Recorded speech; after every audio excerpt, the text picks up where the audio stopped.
Bonjour Monsieur Verluise, merci pour cette interview qui portera sur les relations entre l'Union européenne et la Russie. Ma première question est la suivante. Pouvez-vous en quelques mots nous donner une définition de la politique européenne de voisinage? La politique européenne de voisinage date de 2009. Elle est née pour partie d'une requête de la Pologne, mais aussi de la Suède, mais encore de la Lituanie, qui visait à engager sur la frontière orientale de l'Union européenne une politique qui tendait la main aux anciennes républiques socialistes soviétiques qui étaient la Biélorussie, l'Ukraine, la Moldavie, mais aussi dans le Caucase, la Géorgie, l'Arménie et l'Azerbaïdjan.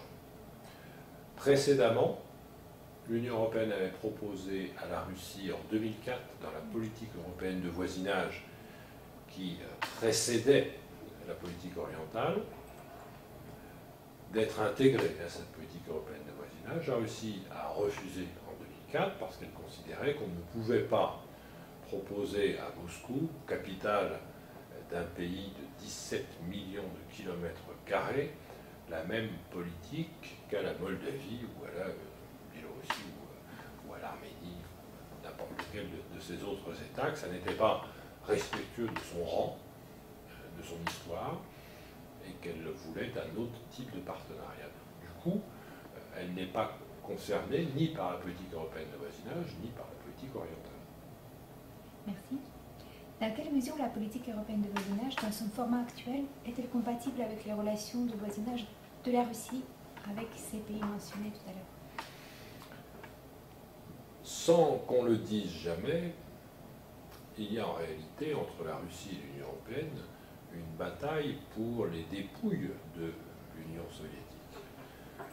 L'Union européenne prétend toujours évidemment avancer pour le droit, pour l'intérêt général, pour l'économie de marché, mais en réalité, bien évidemment, tout comme la Russie de son côté, l'Union européenne cherche à étendre sa zone d'influence, d'abord parce qu'elle veut sécuriser sa frontière, et qu'on pense que des États instables sont exportateurs de dangers et d'insécurité pour l'Union européenne, et qu'il vaut mieux qu'aux frontières de l'Union européenne, il y ait des normes proches des nôtres, un État de droit, une démocratie, voire une économie de marché. Et donc l'Union européenne cherche à étendre ces normes, à rapprocher la périphérie de son mode de fonctionnement, même si elle sait qu'elle ne peut pas s'étendre infiniment. Donc on n'est pas officiellement dans une dynamique d'élargissement, on est dans une dynamique qui consiste à sécuriser la périphérie. La Russie, de son côté, considère que ces anciennes républiques socialistes soviétiques sont son étranger proche et que celles-ci sont pour elle une zone d'intérêt prioritaire et qu'elle ne peut en aucun cas laisser l'Union européenne chasser sur ses terres. Ajoutons que derrière l'Union européenne, ou à côté de l'Union européenne, ou avant l'Union européenne, selon les cas, il y a l'OTAN, et que, vu de Moscou, ça ne fait pas beaucoup de différence. Donc, vu de Moscou, c'est l'attelage entre l'Union européenne et l'OTAN qui pose problème, et ce qu'on ne veut pas, c'est perdre, comme cela a été avec les Baltes, d'anciennes républiques socialistes soviétiques qui rentrent dans l'OTAN, puis dans l'Union européenne. Donc c'est un jeu géopolitique classique, c'est la concurrence pour l'espace, la concurrence pour le territoire. On voit des acteurs, l'Union européenne, mais aussi les États-Unis, et de notre côté la Russie, mais encore plus loin la Chine, qui joue son rôle, surtout en Asie centrale, qui sont dans des jeux de recherche d'influence.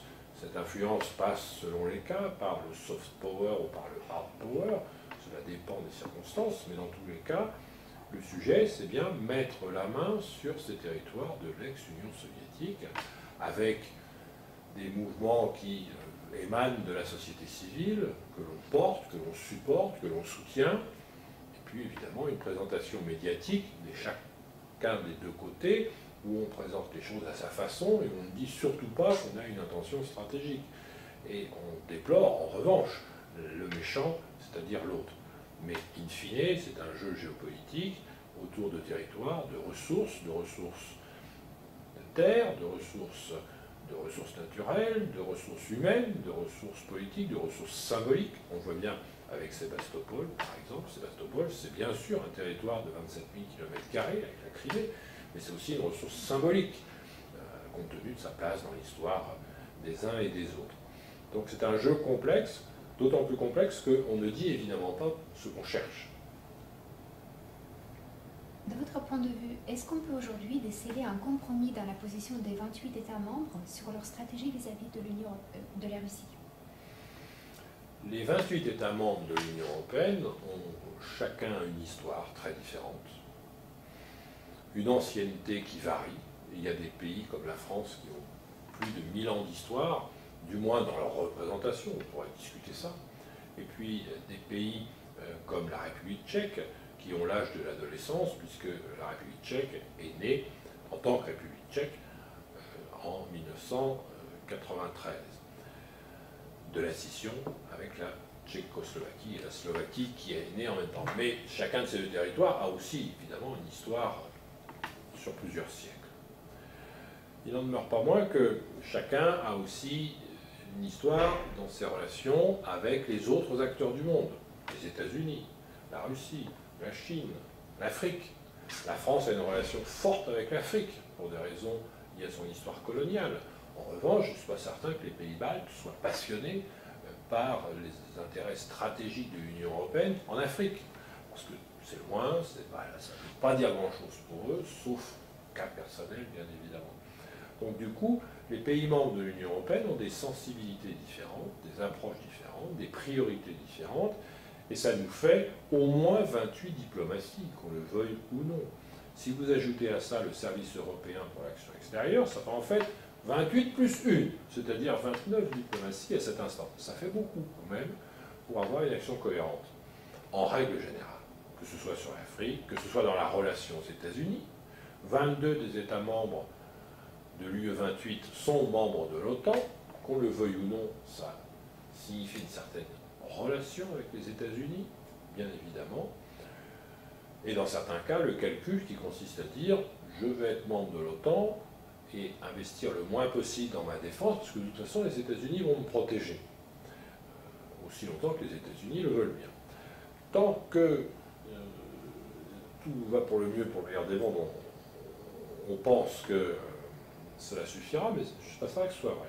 Quant à la Russie, évidemment, des pays qui ont été sous domination russe ou soviétique, pour être plus exact, dans un autre temps, ont une approche plus craintive, plus marquée par l'histoire. C'est particulièrement vrai pour un pays comme la Pologne, qui est, à mes yeux, un pays central dans la géopolitique des relations entre l'UE et la Russie.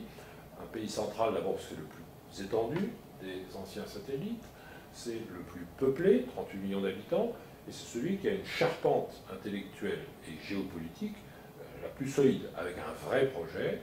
Ce projet consiste d'abord à ne plus disparaître, ce qui a été le cas. La Pologne a disparu entre la fin du XVIIIe siècle et 1918.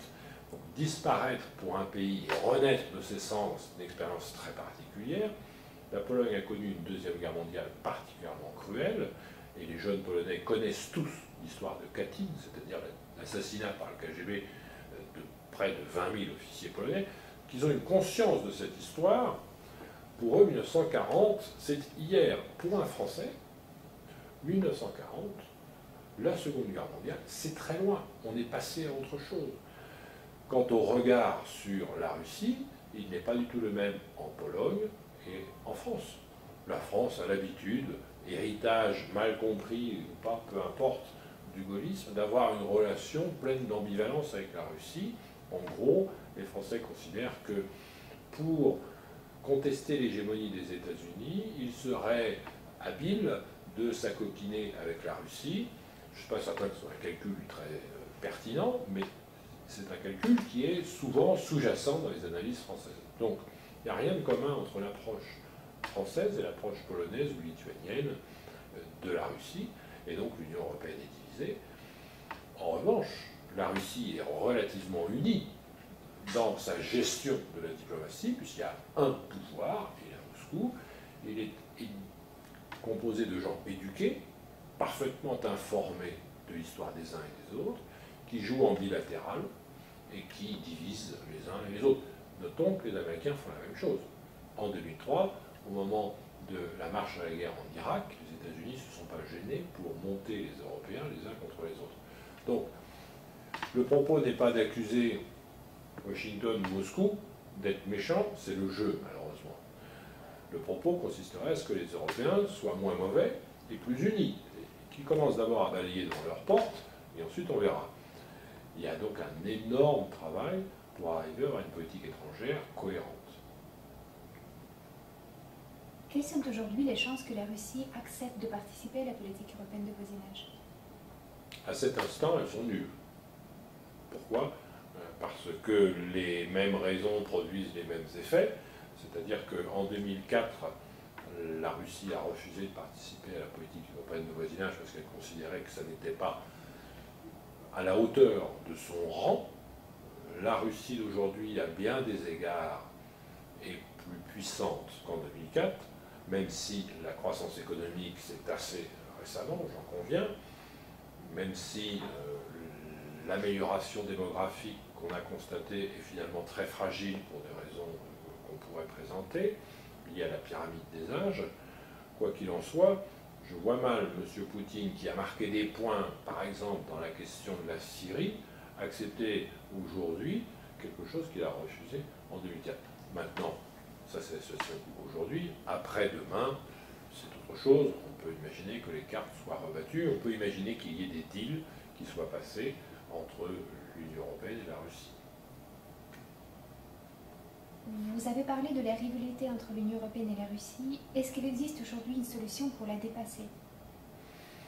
L'Union européenne et la Russie, sous des formes politiques qui sont appelées à évoluer, puisque rien n'est définitif, comme l'a écrit l'historien Jean-Baptiste Durosel, tout empire périra. On peut envisager à moyen et long terme, évidemment, que les formes politiques de l'Union européenne comme de la Russie évoluent. Première observation. Deuxième observation, l'emplacement de ces pays, même s'il change, ne changera pas sur la carte et sur la Terre.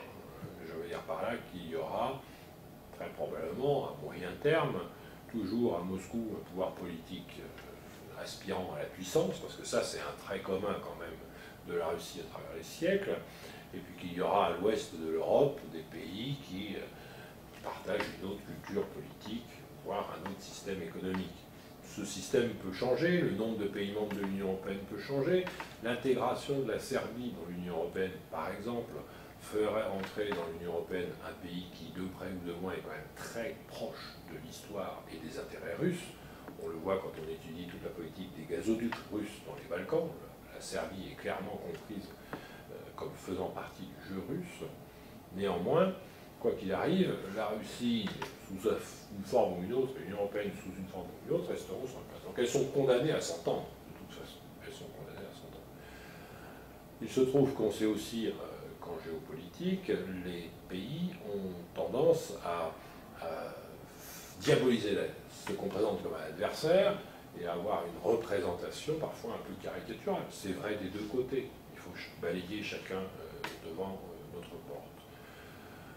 Donc, de toute façon, d'une façon ou d'une autre, il faudra bien s'entendre. Il faudra bien trouver des points communs, trouver des manières d'agencer nos relations. Et on y trouve déjà, de fait. La balance commerciale UE-Russie est déficitaire chaque année considérablement pour l'UE et largement excédentaire pour la Russie. En un semestre d'excédent commercial Russie-UE, on paye les Jeux de Sotchi. Autrement dit, les Jeux de Sotchi ont été payés par les Européens d'une certaine manière, et pourquoi pas, dans une certaine mesure. Donc, il y a déjà des relations. En revanche, les Jeux de Sotchi ont été un moyen pour la Russie de montrer son pouvoir, sa richesse, sa puissance, sa quête à la puissance. Donc on est obligé de continuer à s'entendre. Pour ma part, je suis très très réservé, c'est le moins qu'on puisse dire, sur les hypothèses qui conduisent à envisager une intégration de la Russie à l'Union européenne, une thèse que certains réseaux russes portent, tout simplement pour une raison d'abord simple et élémentaire, c'est que les Russes ne sont pas capables de respecter leurs lois chez eux, à commencer par la conduite sur la route. Donc je vois mal comment ils respecteraient des lois faites par des étrangers. Et quand on sait ce que veut dire le mot étranger en Russie, c'est vraiment autre chose, et c'est impensable. Accepter des lois faites par d'autres sans avoir un mot à y dire, ça me paraît impossible au quotidien déjà.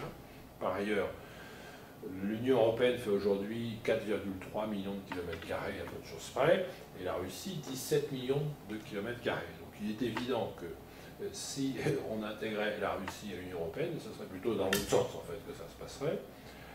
Terminons sur le plan démographique.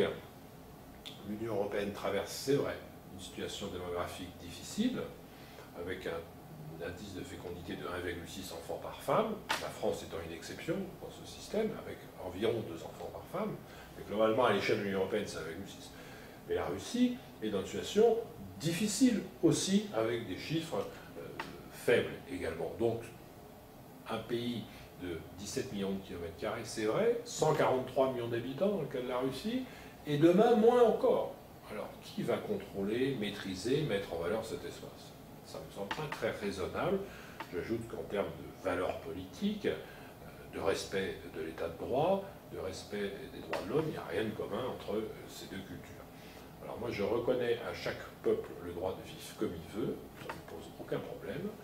Je ne prétends pas dire aux autres ce qu'ils doivent faire, mais il faut à un moment lever l'ambiguïté et admettre que la Russie n'a rien à faire dans l'Union européenne présentement et dans un espace-temps prévisible.